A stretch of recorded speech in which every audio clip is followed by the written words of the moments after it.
Assalomu alaykum hurmatli kuzatuv. Ko'rib turganimizdek mana yakkali divanlarimizni bitirib oldik. Fasonlarni ham o'ziga pasvet qilib yubordik, chiroyli qilib. Ko'rib turibsizlar.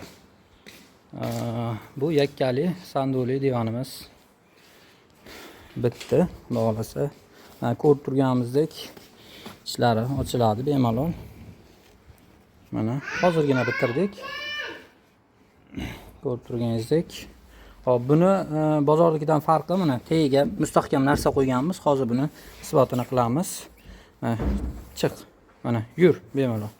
Mana bemalol odam yuraveradi buni ustida. Unaqangi narsa solsangiz osilib ham ketmaydi. Tushib ham qolmaydi bu.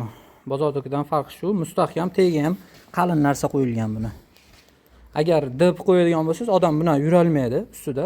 Bemalol ustivoch tashlaganingizda o'zidayoq osilib ketadi. Xo'p, shu ko'rinishda mana bitta divanimiz. Kimga shunaqangi divanlar yoqib chiqarasizlar, Mebelix Time'ga olasalaring bunisidan, olasalaring bunisidan ochilmaydiganidan. Fasonlarni endi o'zgacha dizayn qilib hammasini o'ziga yarashadigan qilib qo'yib beraveramiz buni. Xo'p, sog' bo'lasizlar, salomat bo'lasizlar.